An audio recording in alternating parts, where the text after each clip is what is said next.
ನಮಸ್ಕಾರ ಸ್ನೇಹಿತರೆ, ನಮ್ಮ ನಂಬಿಕೆಗೆ ಸ್ವಾಗತ ಸುಸ್ವಾಗತ. ಸ್ನೇಹಿತರೆ, ಇರಾನ್ ಇಸ್ರೇಲ್ ಈ ಎರಡು ದೇಶಗಳು ಅಕ್ಷರಶಃ ಬೆಂಕಿ ಉಂಡೆಗಳಾಗಿ ಹೋಗಿವೆ. ಒಂದು ಕಡೆಯಿಂದ ಬೂದಿಯಾಗ್ತಾ ಇವೆ. ಎರಡೂ ರಾಷ್ಟ್ರಗಳು ತಾಳ್ಮೆ ಕಳೆದುಕೊಂಡು ಸೆಟೆದು ನಿಂತುಬಿಟ್ಟಿವೆ. ಪರಿಣಾಮ ಅಲ್ಲೋಲ ಕಲ್ಲೋಲ, ಕಷ್ಟ ನಷ್ಟ, ಸಾವು ನೋವು ಅಪಾರವಾಗ್ತಿದೆ. ಯಾವಾಗ ಏನಾಗುತ್ತೋ, ಯಾರು ಯಾರ ಮೇಲೆ ಹೆಚ್ಚಿನ ಪರಾಕ್ರಮ ತೋರಿಸ್ತಾರೋ, ಇದರಿಂದ ಯಾರಿಗೆ ಹೆಚ್ಚಿನ ಸಂಕಷ್ಟ ಎದುರಾಗುತ್ತೋ ಹೇಳೋಕ್ಕಾಗ್ತಿಲ್ಲ. ಇದರ ನಡುವೆ ಯುದ್ಧ ಆರಂಭವಾದ 6 ದಿನಗಳು ಆಗ್ತಾ ಇದ್ದಂತೆ ಇರಾನ್ ಮತ್ತಷ್ಟು ಕಠಿಣ ಹೋರಾಟವನ್ನು ನಡೆಸಿದೆ.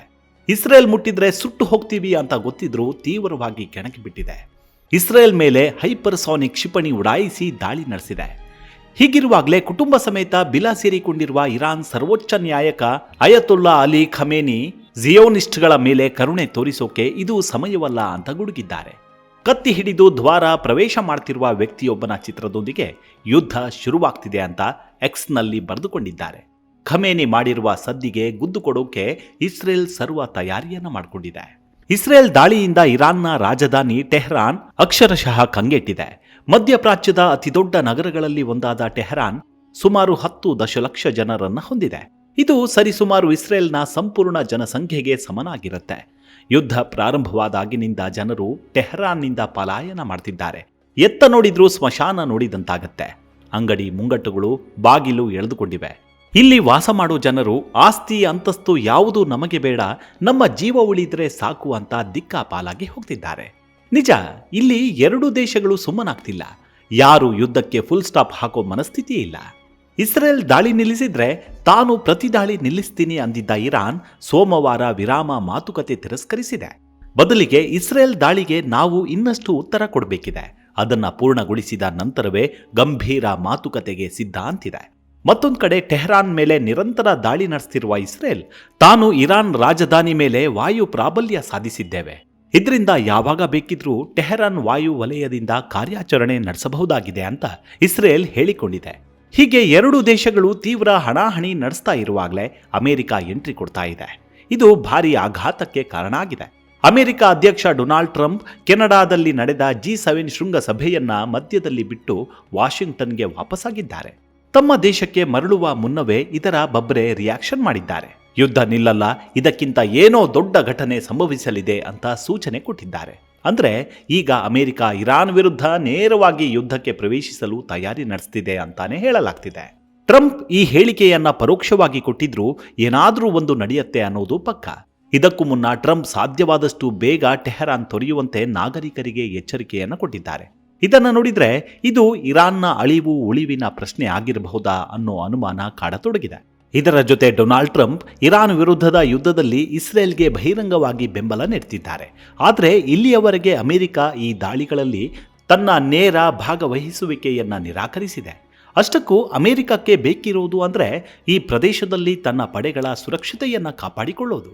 ಆದರೆ ಇತ್ತೀಚಿನ ಟ್ರಂಪ್ ಹೇಳಿಕೆಯನ್ನು ನೋಡಿದ್ರೆ ಅಮೆರಿಕ ಈ ಯುದ್ಧದಲ್ಲಿ ತಟಸ್ಥವಾಗಿರಲ್ಲ, ಬದಲಿಗೆ ಇರಾನ್ ವಿರುದ್ಧ ದೊಡ್ಡದೊಂದು ನಿರ್ಧಾರ ತೆಗೆದುಕೊಳ್ಳಬಹುದು. ಮತ್ತೊಂದು ಕಡೆ ಇಲ್ಲಿ ಏನಾಗಿದೆ, ಇಸ್ರೇಲ್ಗೆ ಏಕಾಂಗಿಯಾಗಿ ಇರಾನ್ ವಿರುದ್ಧ ಹೋರಾಟ ಮಾಡೋ ತಾಕತ್ತಿದೆ. ಆದರೂ ಯುದ್ಧದಲ್ಲಿ ಅಮೆರಿಕದಿಂದ ಬಹಿರಂಗವಾಗಿ ಬೆಂಬಲ ಕೋರಿದೆ ಮತ್ತು ಅಮೆರಿಕ ಕೂಡ ಅದರ ಬಗ್ಗೆ ಯೋಚನೆ ಮಾಡ್ತಿದೆ.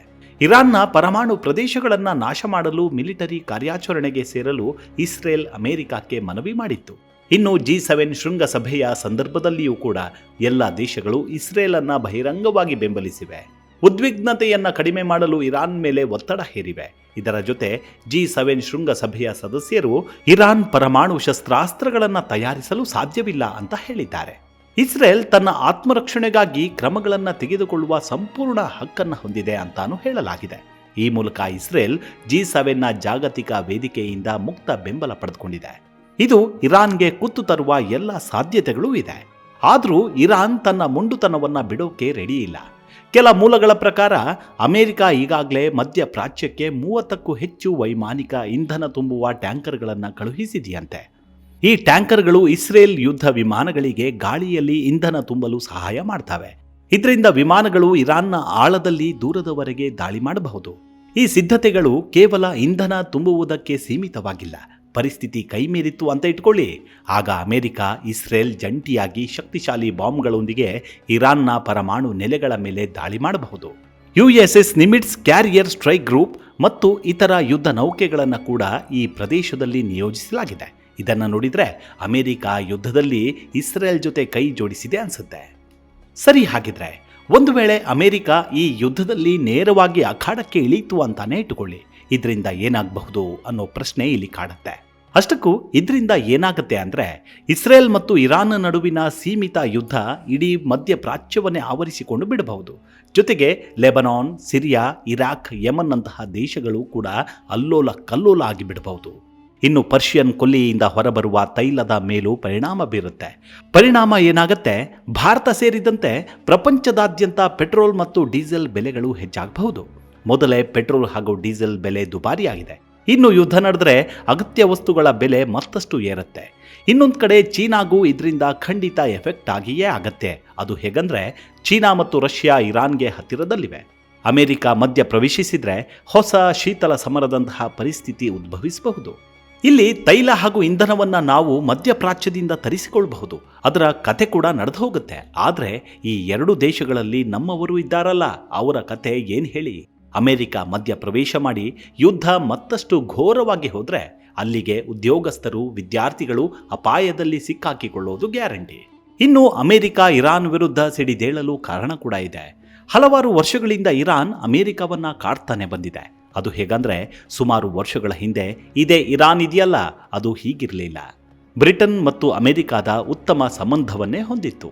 ಈ ದೇಶಗಳ ಜೊತೆ ಸೇರಿ ಆಧುನಿಕತೆಯನ್ನು ಕಳೆದುಕೊಳ್ತು. ಆದರೆ ಇದ್ದಕ್ಕಿದ್ದಂತೆ ಪಾಶ್ಚಿಮಾತ್ಯ ದೇಶಗಳನ್ನು ತಿರಸ್ಕಾರ ಮಾಡ್ತು. ಇದು ಹೋಗ್ಲಿ ಅಂದರೆ ಶತ್ರುಗಳಂತೆ ನೋಡಲು ಶುರು ಮಾಡ್ತು. ಅಲ್ಲಿ ಶಾಲೆಗೆ ಸೇರಿದ ಮಕ್ಕಳಿಗೆ ಡೆತ್ ಟು ಅಮೆರಿಕಾ ಅನ್ನೋ ಸಾಲುಗಳನ್ನು ಹೇಳಿಕೊಡಲು ಪ್ರಾರಂಭ ಮಾಡಿದ್ರು. ಸೇನಾಬಲ, ಆರ್ಥಿಕತೆ ಮತ್ತು ತಂತ್ರಜ್ಞಾನದಲ್ಲಿ ವೇಗವಾಗಿ ಬೆಳೆಯುತ್ತಾ ಹೋಯಿತು. ಅದು ಎಷ್ಟರ ಮಟ್ಟಕ್ಕಂದ್ರೆ ಈಗ ಇಸ್ರೇಲನ್ನು ಬಡಿದು ಹಾಕ್ತೀವಿ ಅನ್ನೋ ಮಟ್ಟಕ್ಕೆ ಬೆಳೀತು. ಈಗ ಇದೇ ಇಸ್ರೇಲನ್ನು ಕೆಣಕಿ ಸರಿಯಾಗಿ ಇಕ್ಕಿಸಿಕೊಳ್ತಿದೆ. ಇಲ್ಲಿ ಇರಾನ್ ಅಮೆರಿಕ ವಿರುದ್ಧ ಅಷ್ಟೊಂದು ದ್ವೇಷ ಸಾಧಿಸೋಕೆ ಕಾರಣವೂ ಇದೆ. ಅದೇನಪ್ಪ ಅಂದರೆ, ಸೌದಿ ಅರೇಬಿಯಾ ಅಮೆರಿಕ ಹಾಗೂ ಇಸ್ರೇಲ್ ಜೊತೆಗೆ ಉತ್ತಮ ಸಂಬಂಧವನ್ನು ಹೊಂದುತ್ತಾ ಬಂತು. ವ್ಯಾಪಾರ, ವಹಿವಾಟು ಹಾಗೂ ರಾಜತಾಂತ್ರಿಕ ವಿಚಾರದಲ್ಲಿ ಮೂರು ದೇಶಗಳು ಪರಸ್ಪರ ಕೈ ಜೋಡಿಸಿದ್ವು. ಇದು ಇರಾನ್ಗೆ ತಡೆದುಕೊಳ್ಳೋಕೆ ಆಗಲಿಲ್ಲ. ಪರಮಾಣು ಶಸ್ತ್ರಾಸ್ತ್ರವನ್ನು ಹೊಂದಲು ಸಕಲ ಪ್ರಯತ್ನವನ್ನು ಮಾಡ್ತಾ ಬಂತು. ಮೊದಲಿಗೆ ಏನು ಹೇಳ್ತು, ಶಾಂತಿಯುತ ಕಾರಣಗಳಿಂದಾಗಿ ಪರಮಾಣು ಇಂಧನವನ್ನು ಬಳಸ್ತೀವಿ ಅಂತ ಹೇಳಿಕೆ ಕೊಡ್ತು. ಆದರೆ ಇರಾನ್ ಕಳೆದ ಕೆಲವು ತಿಂಗಳಲ್ಲಿ ಪರಮಾಣು ಶಸ್ತ್ರಾಸ್ತ್ರ ತಯಾರಿಸುವ ಹಂತಕ್ಕೆ ಬಂದು ನಿಲ್ತು. ಹೀಗೆ ಇರಾನ್ ಯುರೇನಿಯಂ ಪದಾರ್ಥವನ್ನು ಸಮೃದ್ಧಗೊಳಿಸ್ತಾ ಬಂದದ್ದು ಇಸ್ರೇಲ್ ಮತ್ತು ಅಮೆರಿಕದ ಆತಂಕಕ್ಕೆ ಕಾರಣವಾಯಿತು. ಮುಂದೆ 2023ರಲ್ಲಿ ಏನಾಯಿತು, ಇರಾನ್ ತನ್ನ ಬಾಡಿಗೆ ಭಯೋತ್ಪಾದಕ ಸಂಘಟನೆಗಳ ಮೂಲಕ ಇಸ್ರೇಲ್ ನಾಗರಿಕರ ಮೇಲೆ ಅಮಾನುಷ ದಾಳಿ ನಡೆಸಿತು. ಅಂದಿನಿಂದ ಮುಸುಕಿನ ಗುದ್ದಾಟದಲ್ಲಿದ್ದ ಈ ಎರಡು ದೇಶಗಳ ನಡುವೆ ಈಗ ಯುದ್ಧ ಘೋರವಾಗಿದೆ. ಇನ್ನು ಯಾವಾಗಲೂ ಇಬ್ಬರ ನಡುವೆ ಬೆಂಕಿ ಹಚ್ಚಿ ತಮಾಷೆ ನೋಡುವ ಹಾಗೆ ಮೈ ಕಾಯಿಸಿಕೊಳ್ಳೋ ಚಾಳಿ ಇರುವ ಅಮೆರಿಕ ಇಲ್ಲೂ ಅದನ್ನೇ ಮಾಡೋಕೆ ಮುಂದಾಗಿದೆ. ಇದೆಲ್ಲದರ ಮಧ್ಯೆ ಅಮೆರಿಕ ಇರಾನ್ನ ಸರ್ವೋಚ್ಚ ನಾಯಕ ಅಲಿ ಖಮೇನಿಯನ್ನ ತಡಕಾಡ್ತಾ ಇದೆ. ಆತ ಸಿಕ್ಕಿದ್ರೆ ಸದ್ಯಕ್ಕೆ ನಾವು ಹತ್ಯೆ ಮಾಡಲ್ಲ, ಬದಲಾಗಿ ಅಲಿ ಖಮೇನಿ ಶರಣಾಗಬೇಕೆಂದು ಎಚ್ಚರಿಕೆ ಕೊಟ್ಟಿದೆ. ಸದ್ಯ ಇಸ್ರೇಲ್ ಮತ್ತು ಇರಾನ್ ನಡುವೆ ನಿರ್ಮಾಣವಾಗಿರುವ ಉದ್ವಿಗ್ನತೆ ವಿಶ್ವದ ಗಮನ ಸೆಳೆದಿದೆ. ಎರಡೂ ದೇಶಗಳ ನಡುವೆ ಯುದ್ಧದಿಂದ ಏನೆಲ್ಲ ಆಗಬಹುದು ಅನ್ನೋ ಆಘಾತಕಾರಿ ಚರ್ಚೆಗಳು ನಡೀತಾ ಇದೆ. ಆದರೆ ಇದು ತಣ್ಣಗಾಗೋ ಯಾವುದೇ ಲಕ್ಷಣಗಳು ಕಾಣ್ತಿಲ್ಲ. ಇದರ ಮಧ್ಯೆ ಅಖಾಡಕ್ಕೆ ಅಮೆರಿಕ ಇಳಿತಾ ಇರೋದು ಯುದ್ಧದ ತೀವ್ರತೆಯನ್ನು ಹೆಚ್ಚು ಮಾಡೋದರಲ್ಲಿ ಯಾವುದೇ ಸಂಶಯ ಕೂಡ ಇಲ್ಲ. ಇವಿಷ್ಟು ಇರಾನ್ ಇಸ್ರೇಲ್ ಯುದ್ಧದ ಕುರಿತಾದ ಸಣ್ಣದಾದ ಮಾಹಿತಿ. ಮುಂದಿನ ಸಂಚಿಕೆಯಲ್ಲಿ ಮತ್ತೆ ಸಿಗೋಣ. ಅಲ್ಲಿವರೆಗೂ ನಿಮ್ಮ ಆರೋಗ್ಯದ ಕಡೆ ಗಮನವಿರಲಿ. Take care. ನಮಸ್ಕಾರ.